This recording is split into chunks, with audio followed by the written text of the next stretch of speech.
Քառօրյա պատերազմը ամրագրումն էր Արցախի բանակի մարտունակության։ Իրականում պաշտպանական բանակի հաղթարշավը սկսվեց Շուշիի ազատագրմամբ։ Այն ինչ տեղի ունեցավ 25 տարի առաջ, դա չլսված, չտեսնված հերոսություն էր։ Ինչպիսին է Շուշին 25 տարի անց, ներկայացնում է Շաքե Ղազարյանը։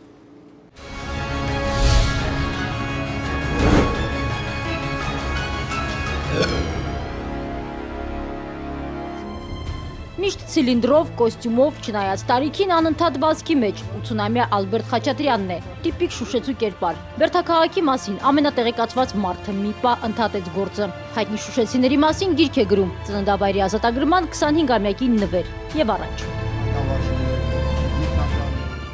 Պտույտ Բերդաքաղաքով Շուշիի պատվավոր քաղաքացու ուղեկցությամբ հիմա ձեզ մի քանի վայրկյանում 19-րդ դար կտեղափոխեմ։ Խոստացավ Ալբերտ Խաչատրյանն ու նույն պահին էլ ասաց՝ իջեք, կախարդական աշխարհում եք։ Մարանի շենքն է։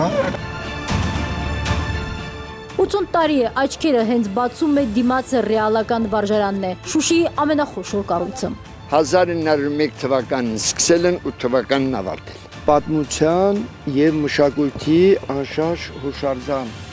Ռեալական ուսումնարան 1908-ին է պետության կողմից։ Եղբորից առաջ ընկավ Միքայել Խաչատրյանն, իրար հերթ չտալով պատմում են, որ իրենց հայրն է 54 տարի ղեկավարել հաստատությունը, ու հենց նա էլ դարձավ առաջին բնակիչը, որ հենց ազատագրման օրը մայիսի 9-ին եկավ Շուշի եւ ուղիղ այստեղ։ Տեսավ թե չէ ինչի է վերածվել կառույցը ռմբակոծությունից հետո, սրտի կաթված ստացավ։ Ոչ չի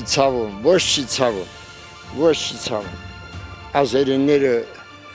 հենց Գրիշայից էին վարել, հենց առաջինը եկավ ռեալական ուսումնարանի շենքը, որ ասում եք, այ հենց ինքը համբուրեց։ Հիմա էլ նշանավոր մանկավարժ, նշանավոր որդիներն են շենքին ողջույն ասում, ինչպես Վաղեմի բարեկամին։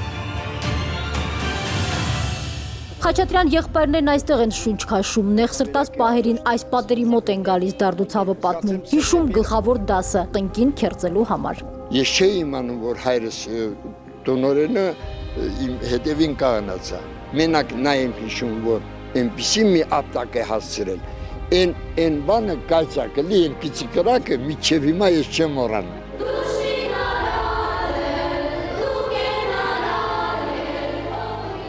Ռմբակոծությունների տակ ապաստարանում ստեղծված վարանդան երգում էր թեժ մարտերում, խլացնում էր կրակոցների ձայնը, երգում էր վիրավորների համար, զինվորներին էր ոգևորում, նույն ոգով մինչև հիմա։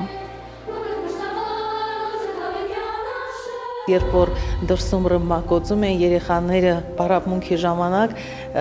ինքը Զաքար Քեշյանը ինքը վախից թաքնվեց սենց, բայց երեխաները սկսեցին կատակելով, պարոն Զաքարը վախում է, պարոն Զաքարը վախենում է։ 25 տարի անց հիմնադիր խմբավարը ռեպերտուարում նոր երգ ավելացրեց, ապրիլյան պատերազմի օրերին է գրել «Ապրիր կրկին»։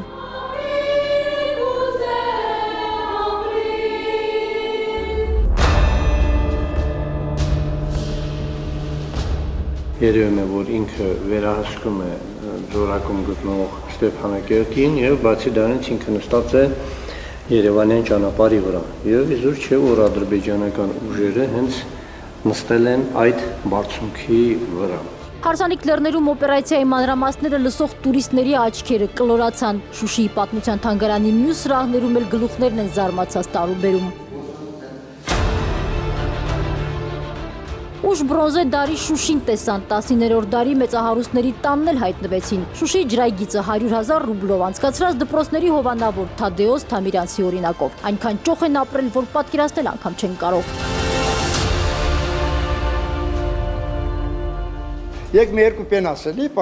տնաշին։ Ութամարը ցուցափայտը վերցրեց, սկսեց։ Սրանք պարզապես գորգեր չեն։ Գորգագործության կենտրոն Շուշիի կենցաղն է այստեղ։ Ավանդույթները հավերժության խորհրդանիշերով, հարսանեկան գորգով։ Հարսին եւ փեսային մատուցում են ծառ, զարդարված քաղցրեղենով,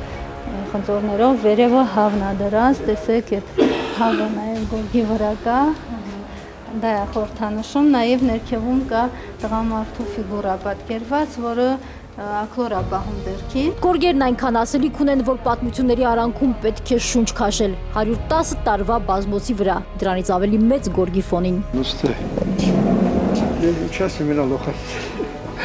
Շուշիի պատվավոր քաղաքացին այս միջավայրում հիշեց, ինչպես էին 70-ականներին ադրբեջանցիները հայերին խնդրում իրենց վաճառել գորգերը կլորի գումարով։ Հենց այդպես դրանք դուրս բերվեցին Արցախից ու հենց դրանք են ադրբեջանցիները ներկայացնում իբրև իրենց մշակութային արժեք։ Մենք ենք մեր սարերը, տատիկ, պապիկը։ Այս գորգերի վրա էլ դարեր անց կկարդան Շուշի 21-րդ դար։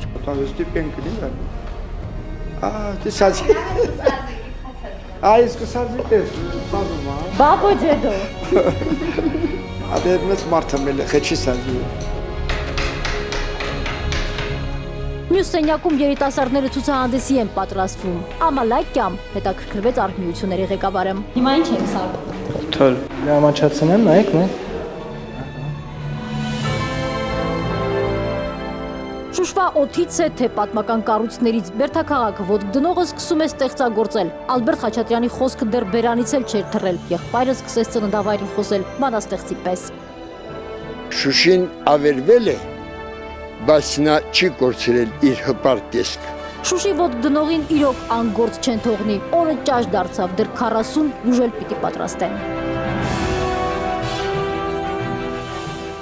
Պիտի կուժ լիներ, բայց ծաղկամանի պես մի բան ստացվեց։ Առաջին անգամ ներելի է։ Կարևորը վրան կգրվի 21-րդ դար, Շուշի 25։ Շակե Ղազարյան, Ալբերտ Գարստյան, Post-Factum։ Քիչ էր մնում մոռանայի ամենակարևորը, արցախցին ինչպես աշխատում է, այդպես էլ հանգստանում է։ Այստեղ տոներ են եւ եռատոնից առաջ եւ եռատոնից հետո, եւ աշխատանք այդ ամբողջ ընթացքում։ Սա էլ Post-Scriptum։